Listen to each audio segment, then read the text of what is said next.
I think we're live. Say something quick. Okay. Uh, Dune. I get it. Hold on. You Okay. have, for some reason,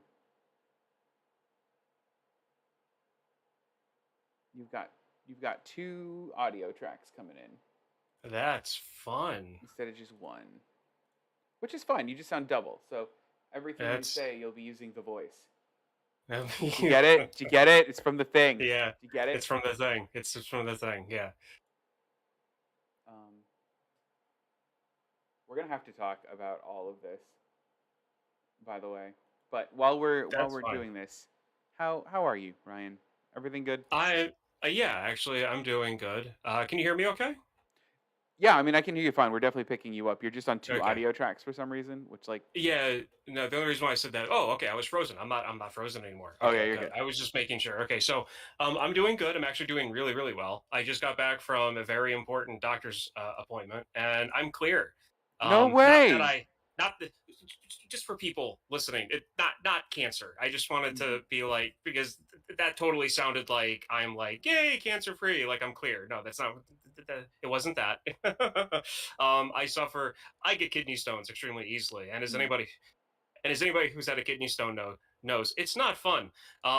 So I just came back from an appointment. I had a scan, and no stones anywhere. So yay, Congratulations. no surgery this year. Oof, goodness.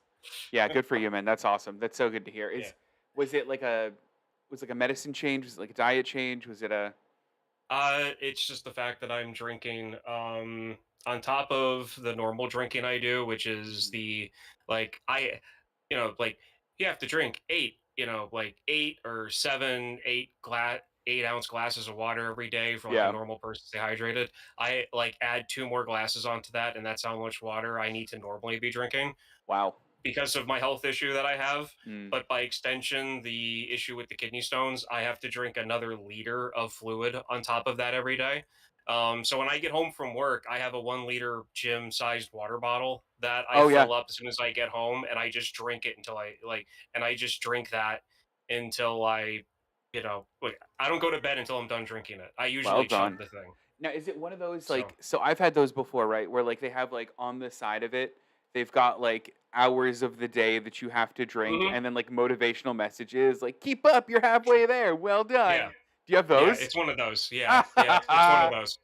Oh. The thing is, all of the 1 liter bottles have that, Oh, do they and all that's the have it? problem. Oh. I mean, all of the ones for like the style I was looking for with the handle, they Oh all yeah. had that on the side that was in the price range that I wanted.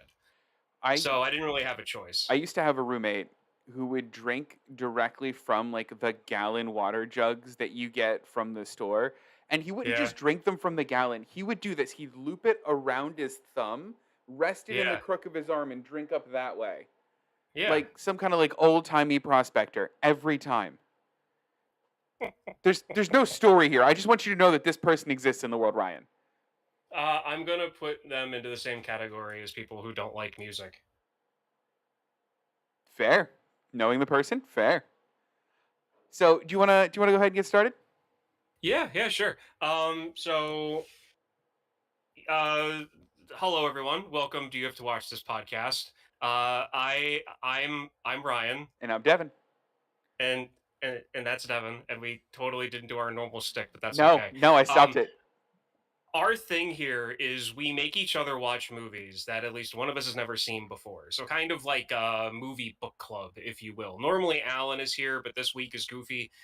We normally do live shows on Tuesday evenings at 6 p.m. Obviously, this is a Wednesday at like 3:16. So goofy things happen. So we responded in a goofy way.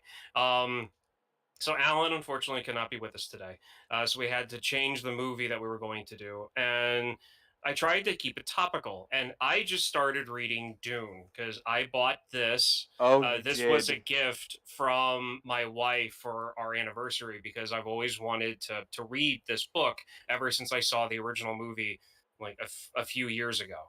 Um, and so she got this thing that has all the sequel books Oh, you to sweet it. summer child. Yeah, so it's got like Children of It, Dune and Dune Messiah, Messiah. Dune Messiah. Yeah. Yeah. So I'm gonna be after I read the like 1,000 page original. Hi. Okay. After I read the 1,000 page original, I'm gonna get into that. So I was telling Devon about this, and Devon mentioned that he'd never seen the 1984 Dune movie. Um, and this is probably a good thing that Alan is not on the show, because if there's one director that Alan can't stand, it's This one. this one. So we try to not annoy each other too much. um, but the Dune the Dune that came out in 1984 was directed by, and my phone's being slow, David Lynch. There we go. Yeah, it was. Is it David Lynch? Would you stop, Albie? I'm sorry, he's exploring No, anyway. we've got a lot of cats on the show today, which I'm not mad about, by the way. If you're watching us live, Do you can see Ryan's cat walk through the background and my cat very much asleep on the bed. We welcome it here. We welcome the chaos. There are Yeah. sandworms. So you've got four. So it's a very heavy sci-fi film that's got mid 1980s graphics in it, and it is extremely corny. The first time I ever saw it, to be honest, I really wasn't that big of a fan. I just thought it was silly. Um and then I got it. That's when I was like, I really want to read this book. Um and then I saw it again recently, a few months ago.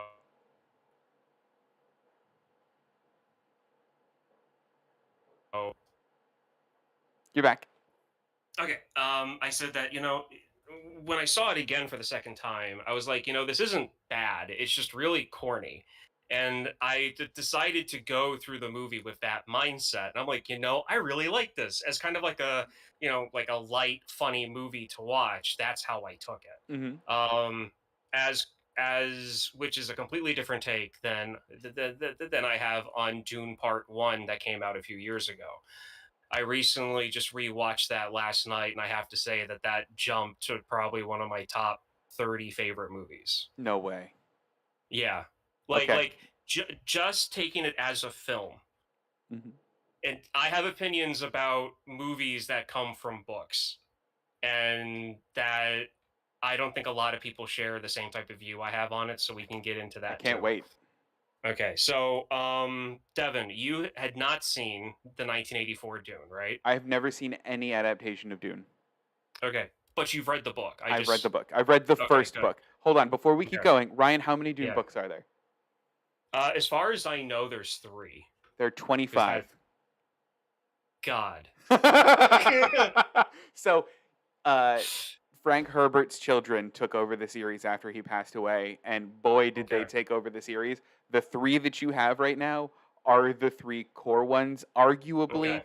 there's the other three that like are also worth a read. The rest of them, like the rest of the 19 books, I don't know that many people appreciate, but know that there are that many books. That's fine. I mean, if I end up turning into what I'm going to start calling a Dune head, then like I'll read them. I But hope you become a Dune head. Oh, we'll have to compare notes. Oh gosh. okay, so just a quick yes or no. Have you seen? So then you have not seen the new Part One Dune. No, I've not. No. Okay, we're gonna put a pin in that Good. and Okay. keep on going. So, uh, what was your history? What did you know about the 1984 Dune? And then at the end of that, what did you initially think of Okay, it? so I I know that like this movie in particular is pretty infamous in terms of like this shouldn't have been a Scott Lynch movie. Like or Scott Lynch, David Lynch. Am I talking? Yeah, Dave Lynch. Shouldn't have been a Yeah. David Lynch movie. This movie should have gone to someone else and apparently almost had gone to someone else and David Lynch got it for some reason. I heard that like I heard like weird background stories from the set where like I heard that like Sir Patrick Stewarted his way onto the movie where like he wasn't actually meant to be like to have such a big part, and then he was like, "I'm fish now," and they're like, "Well, no, you're not." He's like, "Yes, I am. I'm here." and like that was all that happened. And they're like, I guess he's here now, and they just made him. I think he's Duncan. Uh, Well, yeah, I do have to oh, he's say, Gurney. Sorry. yeah, he's Gurney. Just to interrupt you for a quick second, Yeah. I'm happy that happened simply for the shot of him holding the French bulldog leading the troops into battle. Just for that, just, just, just for that one little shot. That's fair. I'm, I'm, I'm happy that happened. That's totally fair. So my history with Dune, the movie, is basically that. My history with Dune as a source material is I had first tried to listen to the audiobook of it probably Yeah, about 5 years ago because I'm old. Um, and all the thing I couldn't get over about it was how many proper nouns they throw at you the entire time. So, a good example of what I think Dune is in the first scene of the book slash maybe third scene of this movie. A member of the Bene Gesserits brings a Gom Jabbar to test this person who will later be called Muad'Dib to see if he's the Kishwash Haderach. Like those yeah, are four very big, very much made up words that like sometimes it feels like you need a dictionary to parse through some of this stuff. And yeah. oh boy, like I couldn't get through it the first time I had listened to the audiobook. I took a step back. I bought the physical copy, the same edition of the book that you have. It just didn't come in a 3-pack, and it clicked. Eventually, I was like, okay, I get that they're called Bene Gesserit. That's what these things are. There's going to be a Gom Jabbar and a Kishwas Haderach, and there's going to be a Muad'Dib, and there's going to be the Weirding Way, and this is going to be strange, and I just got to lean into it. And then it's like you, where like you kind of you like it clicked with you that it was camp and that like you Yeah, gotta lean into it. I was like, yeah, man, this is like Flash Gordon. Like this is like sci-fi of that era. This is good stuff because it's like that. And yeah, if you really take Dune on its own terms and you don't expect like the kind of epic storytelling that you get now, or then I think you'll really enjoy it.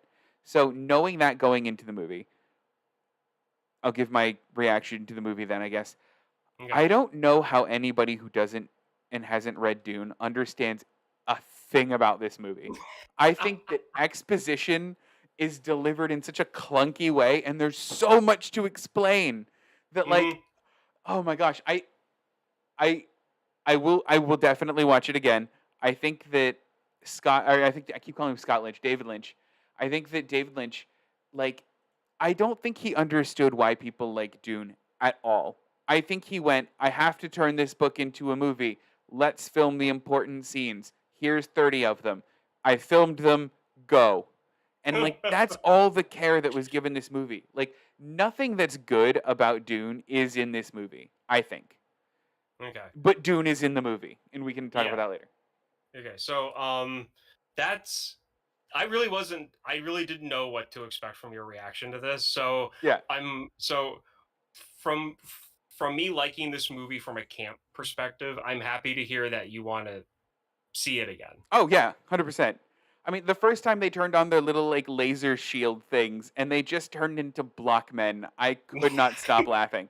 Like Yeah. in the books, those things are so elegantly described as like a very thin layer of mesh that covers your body in a very tight Yeah. and very and David Lynch was like, "It's blocks now," and like that's just how it was. Yeah, the in in the new movie when they turn it on, Hmm. they kind of do a in between. Hmm. So what it is, it's like there's almost like a blue light wave Yeah, that like covers over the body and then it just disappears and then you don't know it's there until they get hit and then it lights up in the spot that they were hit. yeah, that's what I pictured when I read the book. Like that's Yeah. almost exactly how the book describes it. Yeah. So in in in the new movie, they go from being looking like 1980s computer animated block characters Yeah, yeah. to like, the way that it's described. Um They but look like the animated Robolox is what they look Yeah. like, or alpha Robolox. Um yeah. But to get to your point about they throw a lot of nouns at you. Yeah. You see where this bookmark is? Yeah. So just people watching, I lost. Well, I didn't lose the book. It was I couldn't get to it for about 2 weeks because I left it somewhere. So this was as far as I got before I left it where I did. Mhm. And in this tiny little section, I spent half of my time going back to the glossary Yeah, yeah. to like get things because like it's not just that. Like they also talk about like the Green Orthodox Catholic Bible. And I'm like, Yeah, they what's do. the Green Orthodox Yeah. Catholic Bible? Like what's that? And then like it has to do with like the Space Guild and the Ben Gesserit and all this other stuff. But anyway, okay, so I'm happy to hear about what you said about the movie. Yeah. So one of the reasons why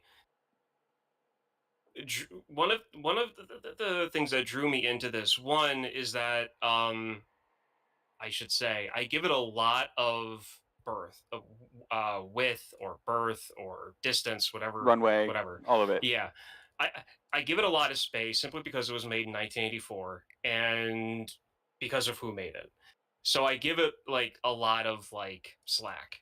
Um, but one of the things that I do really like about it is the inner monologue Oh, the that Whispers? they do. Yeah, the Oh, whispers. I honestly do kind of like that, okay. and I don't know why. It's something that I've seen in a lot of not a lot that I've seen in some '80s movies, and I honestly do kind of like it because it's really hard to take a book and transform it into a movie because it's two completely different art mediums. It's two completely different ways of telling a story. Mhm.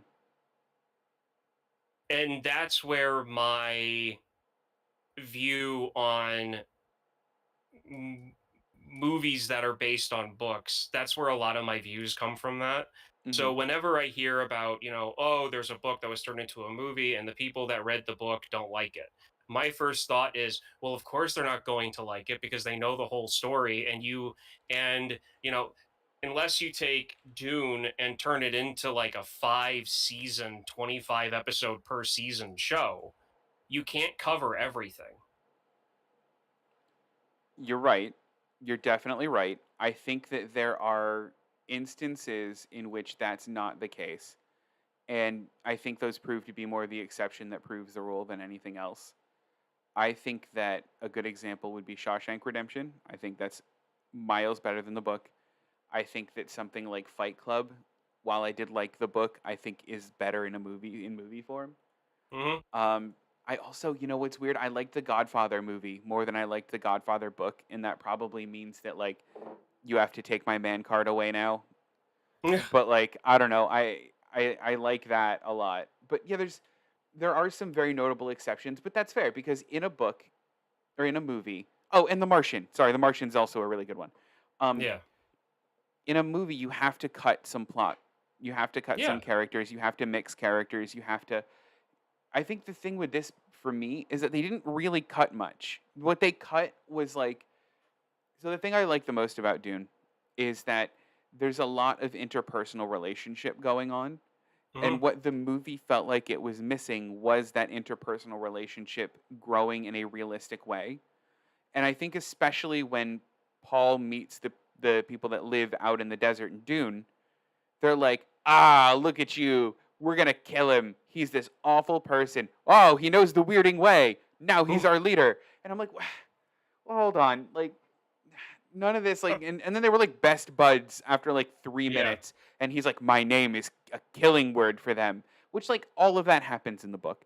But it Yeah. takes a very long time and that's going to be most of what that very thick book you're reading is Yeah. realistically growing those relationships, which is what I like the most in books. And I understand that some of that has to be cut. Like you can't have hours and hours of like them staring into Paul's eyes and going the Muad'Dib. Like you can't do that. But like like a lot of the pacing felt so very rushed to me, I think, because of that, and a lot of relationships like didn't seem like they stuck. Like he was like, "Ah, it's the lady from my dreams. Now we're making out." Yeah. So to touch on that point, because that's a perfect thing for me, Yeah. one of one of the things that I just assumed when Mhm. watching this movie was that there was a lot of stuff that had to do with the Furman. Oh yeah. um, because of how quick things went. It Yeah. was almost like David Lynch spent so much time going, okay, this is a huge universe. I need to like plant who who the Atreides are. I need to plant who the Space Guild is. I Yeah. need to plant who the Benjenerat is. I need to plant who the but Hookerman who Harkonnen. Harkonnen The are. Harkonnens. Yeah. Who the Baron Yep. is. Um, and it was almost like once all of that was set, he was like, okay, we can just steam through everything else. I mean, kind of. And Yeah. And that plus that relationship's particularly mhm, because I don't remember her going, he's the man from my dreams. I don't remember her doing he that. did it. So He did it. It was in the yeah, movie. It yeah. was just So him. yeah, it was just him.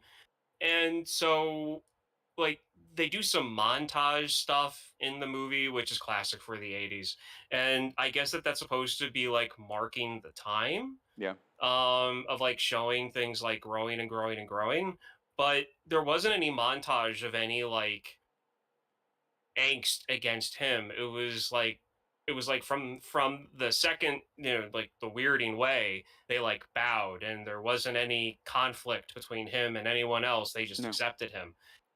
And I'm thinking to myself, like, okay, there's stuff here that's missing. Mhm. I don't know what it is, but I know it's missing because there's no context to any of this when there was context to literally everything else for the first half of the movie. In direct conflict with that, what you're going to get when you read that book is you're going to spend chapters upon chapters with the Fremen, and then all of a sudden they're going to pull back, and you're going to get a chapter about like this space guild, about the Harkonnens, about the Atreides, about the wider galactic conflict that this is. They actually included that scene in this movie where they were like, "Oh, there's something happening on Arrakis. Why aren't we doing anything?" Like you're Hmm. going to get that scene, and in this movie, that scene makes perfect sense because it's focused on this, and it's, I guess it's a contextual thing where the movie's very much focused on the global or galactic scale of what's happening, right? Their main source of Yeah. transportation, their main favorite party drug, is now being taken away by one dude that this other like house had a bad plan to get rid of. And in the book, that's jarring because you're like, well, I'm all in it with the Fremen now. I'm making Fremen friends. Why are we talking about everything on a galactic scale? Pull back in. And in this movie, it was almost like, well, don't worry about what they're doing. Let's focus on this at a galactic scale almost the whole time. Yeah. And I guess it's a take. I guess that is a take. And my hope is that the new movie does a better job of not doing that. Well, I could already tell you that they do. Okay, good. So the runtime of the original Dune movies like 2+ hours. This one was 2.5. Yeah, I two and think a so. half. Yeah. That's the runtime of the part one. Wow. And part one is from where the book and the movie begins, Hmm. kind of, because the movie kind of puts the beginning of the book in a blender and you kind of get different parts at different spots. Yeah. I'm talking about the Yeah, 1984 yeah, one. yeah. You're right. And the new one, the part one ends after Paul Atreides has his fight with the Furman to be the champion of his mother. Really? That's where it ends. That's where part one ends. So just to Huh. give you an idea of 2.5 hours of like these are like this is the Atreides, and they spend a lot of time is with the Atreides and a lot of time with the Baron, Good. and like a medium amount of with like the mom and the Ben Gesserit, Hmm. and like they do a scene on the planet where the Emperor's like army Yeah. is, where they're getting ready. Um, and I'm ready for brutal. I am ready for brutal in this because they show the soldiers getting ready. They're all Hmm. kneeling and they're getting this red stuff, like water stuff, getting put on their forehead. Hmm. And the camera pans back and you see like a hillside of people like spread eagle hanging upside down on stone slabs getting drained. Yeah, that's from the book. Yeah, so Yeah. I'm ready for just absolute brutal carnage in this book. Yeah, I guess they couldn't have gone there in 1984. Like I don't think that kind of sci-fi certainly wasn't around. And like that Yeah, kind of fantasy, that like brutalist fantasy, or like I don't know, I guess some people call it grim dark fantasy, didn't start yeah, happening until it feels like Game of Thrones kind of kicked it off, where they're like, you know what draws people into the world? Really, really bad stuff. yeah, And I guess, yeah, yeah, I guess it makes more sense now. I mean, look, there was some really good stuff, but the one thing I want to bring back is that you liked the inner monologue. yeah. Because the only reason I like the inner monologue, because in large parts I don't, because I think that, Okay, and maybe it's because I know the book, right? So yeah, I guess I have to ask, did you find the inner monologue helpful? Because for me, sometimes I found it patronizing, where like a sandworm would appear, it is very clearly a sandworm. Someone shouts, "A sandworm!" And then Paul goes, "A sandworm? How dangerous a prey this is." And I'm like, right, man, I get that that's a sandworm, and like you didn't have to do that. Like I know you're scared. You could tell me with your okay. eyes. So the first time watching the movie was actually very helpful. Okay, good. Okay, The that's first because like again, I had no knowledge. yeah. All I knew prior was that Dune was like when it comes to like science fiction fantasy or Hmm. science fiction, Dune is like the Lord of the Ring trilogy. Like it's a bedrock for the genre. Hmm. Like that's kind of how I've always thought about Dune, even though I never read it. So I knew nothing about it prior to watching the movie. So when I was watching the movie, the inner monologue, like granted, like moments like that were kind of like, redundant a little bit. Hmm. Like, oh, look at everyone panicking about the sandworm. And after they show everyone panicking about the sandworm, they focus in on Paul and he does that, like, oh, dangerous prey. Yeah, And it's I'm like, like, yeah, man, yeah, we no, know. I get it. They wouldn't be But in freaking out. other moment, yeah, but in in other moments it helped. You know what though? It did give me my favorite thing from this movie, and I will say this unabashedly because I've been doing this to my dog all day. I've just been going, the spice, the spice, the spice melange. I love it. I love it so much. It's just such a silly thing to me. There's no inner monologue in the new Dune. There's no inner monologue in Dune. Yeah, I know. I'm just saying, I the new movie has no inner monologue. does a raspy character at least utter the phrase "the spice melange" at least once then? Because I will miss that dearly if that's not a thing. I need to rewatch it to find out. Simply because like there's a scene in the movie where the doctor comes in to like check on him Hmm. because he has like a vision when they're in the middle of rescuing the crew from the spice trawler or spice Yeah, digger yeah, or whatever, and he has his vision and they pull him off and the doctor is telling him how like he that like he just might be sensitive to it, that he just got might it. be really sensitive to the spice and whatever. And he walks out, and Paul just looks at his mom and goes, "I'm not allergic to spice." And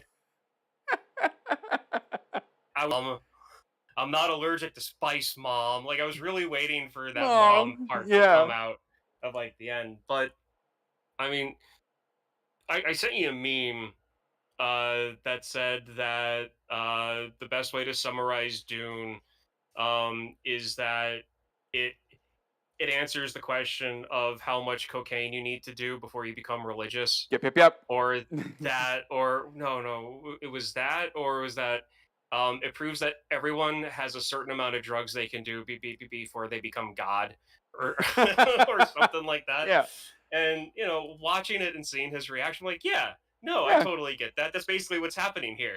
Oh It's yeah. basically, So I need to know, one of my favorite parts of the Dune book okay, was the doctor that, spoilers for Dune in yeah, general, sorry, whatever, is the doctor that betrayed the Atreides house, right? yeah, Because they really it shows like a glimpse of like really great writing, and it shows hmm, where like Frank Herbert like really understood like this is a good story to tell because he could have just been like, haha, I was Harkonnen all along, and he could have like floated away or something like that. But he had a really sad backstory to go along with it, and like a really relatable cause. Yeah. And specifically him going, yeah, I want the Harkonnens dead as much as you do. I'm betraying you because I have to for my family. But by the way, I can throw a little fu into this. Here's a poison pill or a poison tooth. Yeah. Like I love that plot line. I think that plot line's incredible. It's one of my favorite Mhm. parts of the book. Is that done justice in the new movie? Because honestly, in the '84 movie, I think they do him dirty. You get that that's what happens, but he's just like real quick. He's like, my family's in danger. Here's a tooth. I'm not a bad guy. Goodbye. Like that's kind of how it goes. It's kind of the same thing, Okay. but but they do absolutely everything to show that like everything that he could have possibly done to help to help Paul and his mom survive and get away, the doctor does. Okay. So, like, even though they don't go really into the backstory any Hmm. more than what the 1984 movie did, Hmm. they definitely do more of like, well, it's like he told them where to go, he sabotaged things, he marked stuff so that they could see it, like his symbol. um he made sure that they had like a survival kit and like all of this other stuff. Hmm. And yeah, so they don't really get into the backstory of it, but they definitely make it obvious that like he's doing it to save his wife, and he's doing absolutely everything he can to save the life of Paul and his mom. Got it. That he's To actually make like on their side and he's really trying here. Yeah, yeah. Okay. Um, Now the one thing this is this is kind of turning into a show about the differences between the old and new movie, and whatever, that's fine, I don't care. So one of the things that they do in 84 that I don't know if they do in the book yet, because I haven't gotten that far, and that they don't do yet in the and that's not in Dune Part 1, Okay. is when the one uh Harkonnen Harkonnen. Harkonnen, I'm Yeah. never gonna get that It's right. all right. Okay. Is like in the movie he drinks this stuff, and he's like, I drink this stuff to speed the mind, the stain on the lips is a warning. Do you know what I'm talking about? Oh, yeah, yeah, yeah, that That he's oh, what is he? That he's he's like a scientist or something. yeah, what is that? Hold on. I know exactly what you mean. Yeah, because like in the movie he's in this pod and he's Mhm. floating through the city, or this like weird underworld Coruscant looking thing. Not croissant, Coruscant. Hey, I wonder if that's where George Lucas got the name of I'm Coruscant I'm from. like 99% sure. Okay, I think he anyway. just took notes from this movie. He's a Okay. mentat is what it means. So he's a mentat. Yeah. So like the scientist drinks the stuff and he recites this saying or prayer Mhm. of like, like it helps the mind to make the mind quick, but it stains the lips as a warning. Mhm. And like his lips and a few other people's lips are like stained black. Like it almost looks like really bad like herpes. Yeah, yeah, yeah. Like that's what it looks like. Yeah. in in 84 at least. In the new movie, they don't have that scene Huh. because that scene happens early on in 84. Yeah, it does. But the character that I think that who that is in the part 1 in the new movie, he just has a tiny little black lipstick line in the center of his bottom lip. Adorable. But I mean granted too, like he has no hair on his face. So like he still looks really weird, but he doesn't look like he has blisters all over his bottom lip either. Apparently to yeah, so it's more I guess it's more in line with the book. I'm reading it now. It's more in line with this to have it like the 1984 one. Okay. And in this one, it says the stained lip or stained center of the lower lip is it. And Okay. apparently, he is in Dune. He's in the 2001 adaptation, but it's in a deleted scene that you see him. There's a 2001 adaptation? Oh, 2021 is what I meant. Oh, I'm sorry, And I'm just sorry. lopped 20 years off of that. In the 2021 adaptation, Yeah, it's a sorry deleted about that. scene where you see him doing that. Basically, in the lore of it, these people drink this juice that's supposed to enhance their mental powers. They're people called mentats, and they're Okay, basically this. Like you'll notice, this is supposed to be the future. There are no yeah, computers. These mhm, people are the replacement for computers, okay. the mentats. So that's, I guess it might become a plot point in the second one. I have no idea. Yeah, see, Dune and Star Wars, I kind of put them into the same category when it comes. I mean, granted, they're both science fantasy. They're both science fiction fantasy. Hmm. But there's a different category that I have, and that's like a plateau tech, a plateauing of tech, of technology, where Yeah. I feel like the universe that Dune is in and the universe that Star Wars is in have both plateaued on technology wise, Hmm. and that's why like droids in Star Wars, like you can come across a droid in Star Wars that's 2000 years old that looks more advanced than like a brand new droid that comes off uh an assembly line. Um, or like starfighters. Like, I mean, like may shields be a little better, may the weapons be a little better, yeah, but the tech used by the average person living on a farm or living in the city in Star Wars, the technology really hasn't changed in like 1,000, 2,000 years. So like technology is plateaued. And I feel like in Dune, it's been like that for generations, where It like feels because like of it. spice and because of these, druggy computer people. Good way to Best put way to it. put Good it. way to put it. Um, that technology is like plateaued. Hmm.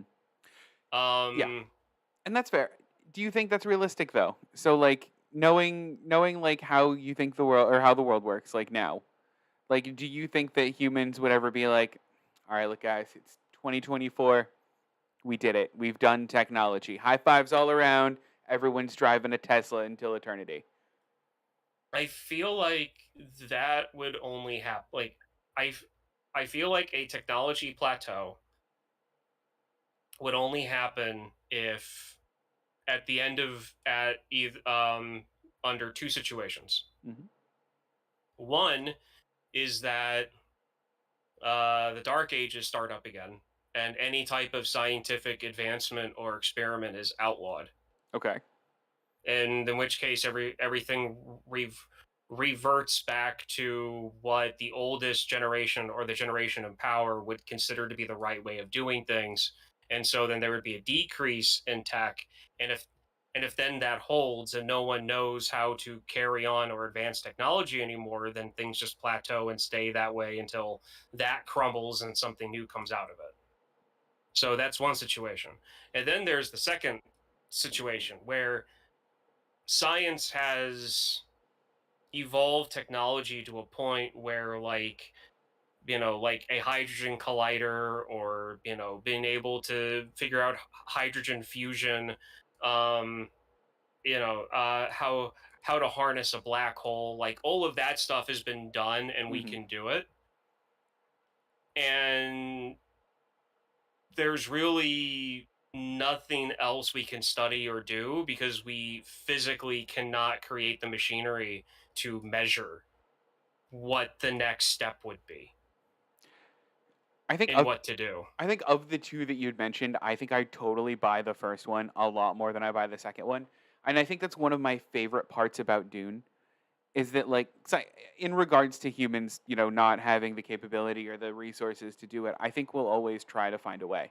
And I think that like inventions will come out that are incremental steps into the thing Yeah. and it might take thousands of years to get to the thing, but I don't think that we would stop in that case.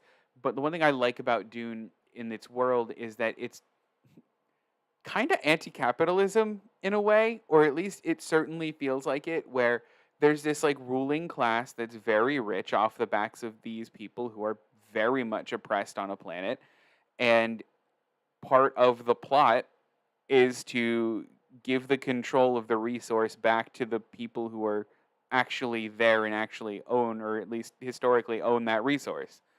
And Dune universe feels like the kind of place where the rich ruling class would be like, we're done. We're done. We're making plenty of money here, guys. No more. No more. We're done.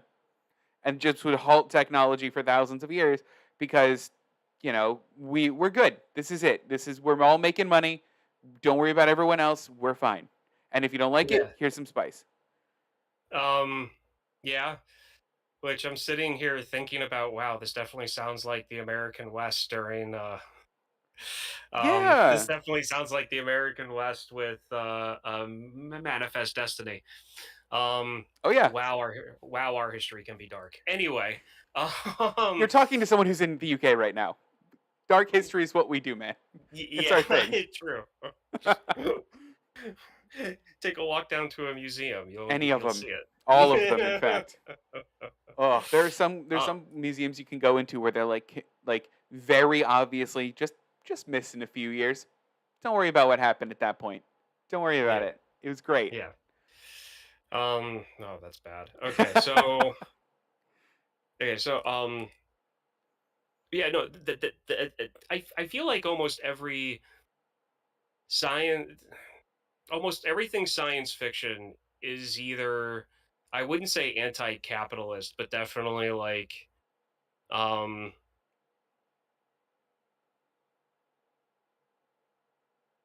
like warning against the dangers of capitalism. Like not necessarily saying that it's like, like not anti, but like I'm speaking generally across the board from many different stories, not like one particularly, because this is definitely like anti-capitalist. Like you've got a ruling class that collects the majority of the profits, hoards it for themselves, becomes super powerful, while the majority of everyone else to make a living has to work for one of these, really wealthy individuals Mhm. or families, and just how bad that is for the actual people on Arrakis. Yeah. Well, so Yeah. I know several people. I've been talking to a lot of people about like, do you read? Because I read all the time. I love reading, and I'll run into people that'll go, "Well, I only really read like biographies or Hmm. autobiographies or like self help books because there's that's where I see the value. There's little value in fiction." And it's one of my like biggest passions that there absolutely is value in fiction, especially in things that are seen as like frivolities like science fiction and fantasy, because that's why science fiction and fantasy get written. It's to reflect back something that they're seeing in the real world and holding up a to continue the mirror metaphor, I guess, hold up the reflection of the thing and go, isn't this really bad? It's really bad when the elves treat the dwarves this way. Now hold on, switch elves and dwarves for something in your world. Do you get where I'm going with it? And it's the same stuff, right? Like, Yeah. trade out the Fremen for any suppressed class, trade out the Yeah. Harkonnens for any major secession level family. Like, it's the same stuff, and it's all making the same points as a book that would go, "In 1984, the railroads were primarily from Andrew Carnegie." Like, it's making the same points, but it's doing it in a different way, and it's so hard for people to immediately see that. But that's why I Yeah. love science fiction and fantasy because it could be brave in ways that you can't be brave, and say these things out loud in ways you can't usually say them.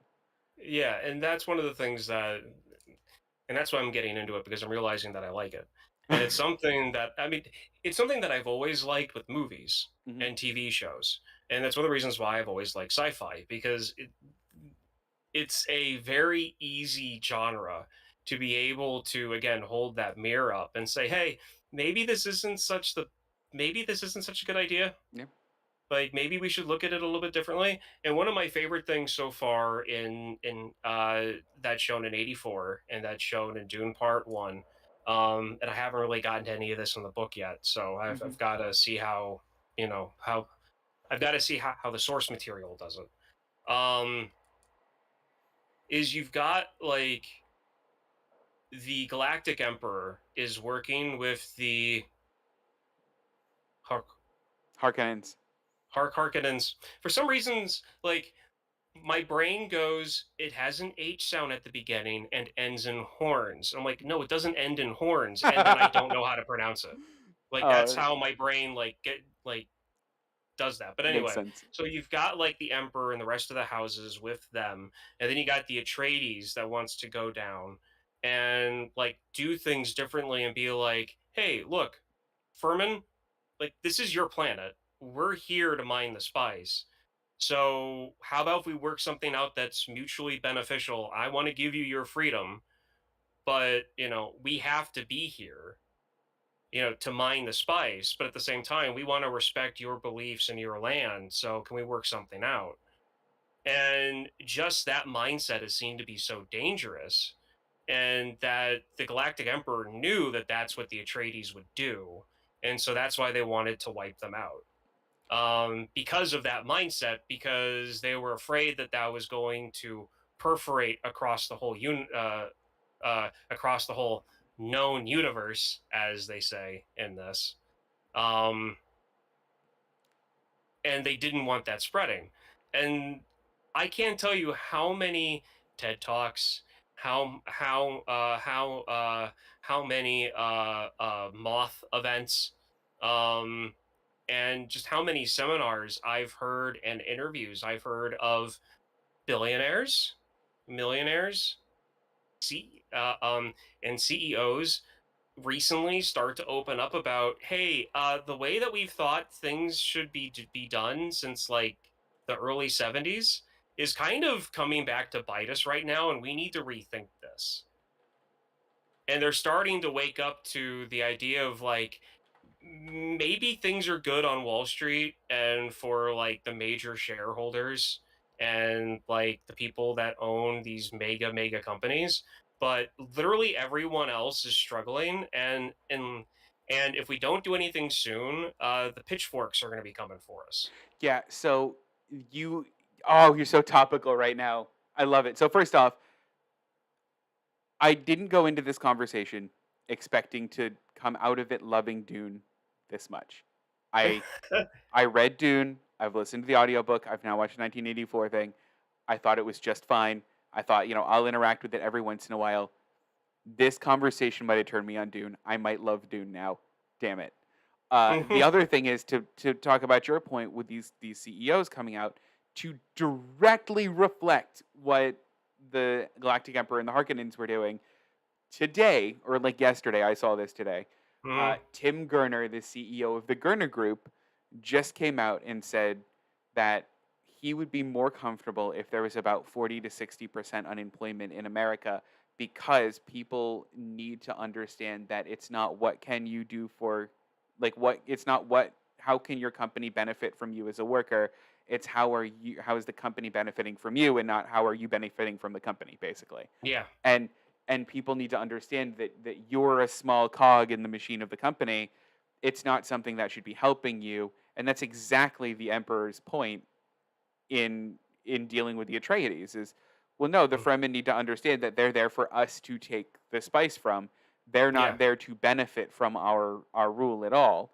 And Yeah. that stuff is still happening, and this is why I love sci-fi, and this is why I love fantasy, and this is why I read these things so fast and so Yeah. much, because it's so easy to just make this parallel between what's happening in the real world Yeah. and when you have someone like a galactic emperor, like, saying these things, it sounds evil and dastardly. But then when you have some guy in like a smart business suit on stage saying these things, and underneath it's like blah blah blah tech genius, it's easy to go, wow, what a smart way to look at the world. Yeah. Like it's the like, Ooh, and this is one of those. ooh, Mm, spicy. this is yeah, that's spice. The This is spice. this is one of those things that like people bring up and then people kind of wash off and be like, oh well, no, like it's just you've gotta, like, oh no, that guy's right, and Hmm. well, it's like then you just need to find something different. It's like, hang on a second. The Furman, the the Furman on Arrakis Hmm. lived there, were fine. The spice, they knew about it. It was part of their culture. Hmm. People found out it could be used for intergalactic travel, so they started mining it. And by force, by greater technology, tech, that the Furman could have developed on their own, but they decided that they didn't need it, used that advanced technology to basically subdue them and Mhm. put them into, you know, Hiding. slavery's too. Yeah, like use some of them for slavery, Mhm. which is a harsh way to put it. Will admit, and then the rest of them into hiding Yeah. because there's no other way for them to really like live. They can't live off the land because the land keeps on getting taken away from them. I mean, it's exactly right. I mean, that's why they're literally living in caves. Yeah, and where that parallels, here in our world is that we've developed a system where if anyone wants to have any type of comfortable, living Mhm. with modern technology, is they need to become a cog in a machine. Yeah. And I don't care. People can bring up the exception to the rule all they want about someone who dropped out of high school and became a tech billionaire, or someone that in their mid 40s decided to quit their dead end job and start a business and, became a millionaire. Those things happen. It takes resources, and that's great, but the majority of people on the planet wind up as cogs in a machine because it's just the way it goes. Ooh, we They're got not going to existential in become there. millionaires. Yeah. They're not going to become billionaires. It's just the way they are. I'm a small cog in a big machine. I've said on this show before about my philosophy about my life. It doesn't bother me Yeah. because I don't care if anyone knows of me or heard of me a generation after I pass away. I Mhm. don't care. Mhm. Um, but and but if you don't want to be a cog in a machine Mhm. and you're not lucky enough to become one of those exceptions to the rules, then you've got to find a lot of land out somewhere that hasn't been taken by the government, hasn't been bought up by a corporation, hasn't been turned into a national park, and hunt and gather and build your own shelter and Mhm. live that way completely off the grid. And that is getting harder and harder and Yeah. harder as the years go by. And that's where, a lot of these people that I've heard talk about, hey, maybe we need to kind of change our thinking a little bit here Mhm. and get into like, yeah, a welfare state isn't really, a lot of people kind of frown at the idea of um, as of a welfare state. But if the only way to keep a stable society, like a stable society going, Mhm. as in like to keep schools open, to keep grocery stores open, to keep people safe and happy and not have them rioting in the street because of food prices. Mhm. um yeah, we're gonna have to do some things that we've been, like railing against since the Reagan administration. Mhm. um And I hear about these people and I look them up and I'm like, Mhm. oh, cool. These people work there. And then I'll look these people up later and they're like, I can't find them anywhere. Oh no. I know, I know they're not dead. I know they haven't been knocked off, but it's almost like they're falling on their own sword, Mhm. like saying, hey, we need to kind of step back a little bit. And then they're kind of Because I mean, yeah. seriously, like the reason why Atreides they got rid of Atreides was because they were going to do exactly what the rest of the families didn't want to happen. So here's here's the thing that I think is so Science interesting. fiction always goes with politics. It They're does. in Always does. they're I mean, interconnected. that's why I like it though. It's why I appreciate Yeah. it. But here's the thing that I think is so interesting is that Dune even admits that it doesn't have the answer. So Yeah. the answer to the Fremen or for the Fremen is to rally around Paul, use like elevate him to what will later be called Messiah level. If you look at books off to your right, will later like rise to that occasion. And then if I understand what the next few books are about, it's basically about the dangers of doing that. Where like Yeah. making one person the whole center of your culture isn't a smart thing at all. And it's interesting that like while Dune is pointing out problems in society, it's also not saying, "Yeah, but I also have all the answers. I get it. Just do these 8 things." Like, just make this teen from, I don't know, I guess he'd be from, like, Belgium if he came over to America. Make this Yeah. Belgian teen the center of your culture. Yeah. Well, that's where again reality and this parallels. In Dune Part 1, there's a scene where Paul has a vision of the future past the war on Dune. Yeah. And he sees he calls them religious zealots.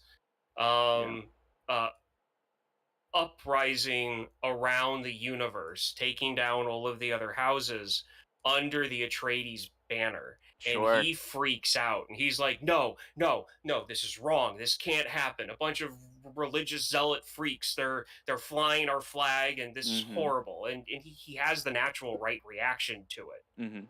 Um and which is funny because what happens when, and this is textbook, just you know I on the college classes I took, on the research that I did in those classes, on the papers that Yeah. I wrote, to just looking up studies and this and that done, like when capitalism starts to fail, which Dune Mhm. is an anti-capitalist, Mhm. has themes in it. um there are two things that happen: religious fundamentalism Mhm. overtakes it, or fascism pops up Mm. and becomes the guardrails for capitalism. That's fair. Either one of those two things happen. And in Dune, it's the religious uprising Yeah. that happened, where the Baron and the Emperor were trying to create the fascist uh bowling bumpers Yep. to keep the ball rolling down the uh to keep the ball rolling down the bowling lane. um and that's where it goes. This is I mean, yeah, I mean, I am super excited to really get into this book and finish it because, like I said, from watching these two movies, this is where my mind is on what this movie means for me. it's I'm not sure if that's what the author had in mind, but that's how I read. That's how I understand the themes in both movies mm, under the current political climate that's going on in the country that I'm no, you'll at least I got something relatively similar from the books, but only through this conversation did we put such a fine point on it. in. To the point where I'm almost having like a RoboCop moment now with this, where like I almost wanted to come in and be like, "There's too many words." I started out. There's too many Yeah. words in this, and there's too much whispering, and now I'm like, ah, do I like this? I probably like Well, this. okay, so we're about an hour, so Yeah, let's yeah, get into that. Yes, the whispering is silly. Um, it would be great if they could have used, like, instead of saying like the Ben Generate, say yeah, like, I don't know, the Galactic Nuns or the Emperor's Nuns or the Star Nuns, like yeah. something simple. Um, it was the Goob Jabber, the Gob Jabber, the Gom poison bubble Jabbar, thing, the Gunjabar. I'm sorry, but it sounds too much like it sounds too much like a candy, like like a the like a jawbreaker. yeah, Yeah, or like a like a let's see, the Gum Jabbar, a like a gum bar, or like something like that, like some type of lollipop thing. Like yeah. that's what I think of whenever I hear that. Like there are a lot of made up names in this. They throw them at you all at once, and you're like, this is really confusing. I don't know what any of this stuff means. But when you watch the movies, you get the visuals. Yeah. And like, oh, okay, the Ben Jarrett, they're dressed like a Catholic nun if they were witches. Okay, so they're like space nun witches. Okay, Which perfect. isn't wrong. Which isn't wrong at all. I will say And the yeah, the test that they do with Paul with that Gom Jabbar with his hand in the box. yeah, I loved the way that was done in this movie. Loved it. Where yeah. it like showed his skin like peeling off and Mm-hmm. like it really put you in the mindset of what he was going through. Where like in the book it like I don't think it was as intense in the book and I really like the way this was depicted. So you're Yeah. right. They do depict a few of these things really well. I think my biggest one is probably I hate that anything is called the weirding way. Call it Yeah. anything else. It sounds like it's Yeah. from like it sounds like it's from Mary Poppins. Yeah. Yeah, no, I mean, the weirding way. One of the other, there's a couple cool sequences in the movie, Hmm. in '84. When Paul's going through his training and the weird robot multi-arm thing lowers from the Yeah, ceiling, that yeah. was cool. The depiction of how big the galactic ships are that Hmm. take in all of the smaller ships, that was cool. Um, and then everything else is just like mentally interesting, like not really like oh my god spectacular, but just like this is really creative and I appreciate it. It was the writing and the directing style that makes it cornbally. Yes, Like, especially the adaptation part of it made it cornbally, and then just some of the choices, man. Like I read the book. There's a scene, and I don't mean to be crass about this, but like it's there's fine. a couple of scenes where just like a butthole flapping, and like Yeah, I've read the book. I still don't know what that is. I get that it's from like the Space Guild. Like I get that. yeah. But like, man, go for anything else. Like Hmm. make that look do they make it look like that in the new movie? What, I mean, the giant ship? Yeah. It's just a giant cylinder. Okay, good. It's just a giant. Like at first, I was like, "Is that like a solid tube, like it is in '84?" Yeah. And then they do a shot from like the front, kind of off center, and it's Mhm. like, no, it's a pipe. It's a literal pipe. Got it. Okay. Um. So so there's that. Um. There's a lot of good visuals in the 1984 one for its time. The new one though, I highly recommend it. Yeah. Just don't have any expectations for it because I hate giving people like, Sure. oh man, it's great, and then you go, but then you don't like the same type of stuff that I like, so it kind of like falls flat for you. Mhm. So just go into it and just see how much stuff is similar to the book. Like go into it with that mindset, and I guarantee that you'll come out with it going, that's better than I thought it was originally. Oh, good. I can't wait. Um, are there pine trees on Arrakis in the book? Like No. 20 special pine trees? Oh, yeah, yeah, yeah. And yeah, in the complex that Yeah, the I mean that the Atreides live in, they yeah, have like a garden, and it is a big deal that they have this garden because it literally shows them not wasting, but essentially wasting water that could otherwise go to people in need. yeah. Yeah. Okay. That's in the movie. Oh, cool. That's fun. Okay. So I just yeah, so like there's the uh the new movie also does some things that the book does, and I feel like that's a theme. Yeah. For any adaptation for Dune, you have to start the movie off with who are these people? What? Yeah. What? What? Why are they dressed like that? Why does that person have a fishbowl on their head? I don't understand any of this. And then eventually you understand Yeah. it. Yeah, that's most of Dune is I gotta get through this part that I don't understand to get. I mean, and that is a genuine style of writing. There's a couple of fantasy series that I know of that like they throw you in the middle and it's sink or swim, man. You either understand what's happening or know that you will understand what that scene meant much later, or Mhm. you're gonna bounce right off of this thing. Okay. And Dune is like that. Okay. So I'm going to leave it with this. Yeah. The most disgusting thing on film, the most disgusting character, personality wise, Hmm. physically wise, the most disgusting thing ever in cinema history is the Baron character from 1984, The Dune. He was like labyrinth gross. Like he was like gross, but not that bad.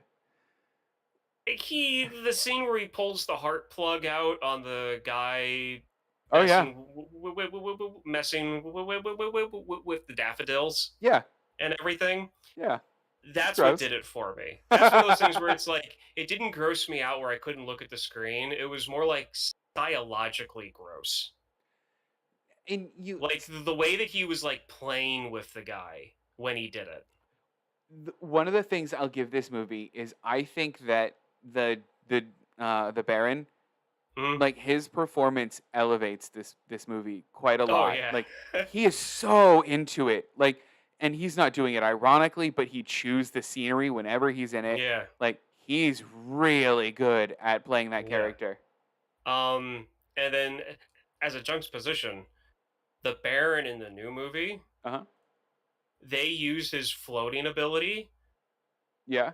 more intimidatingly. So like Do where the they? floating Baron in 1984 is more of like a joke and kind of like a lighthearted comedy Yeah. thing that they do.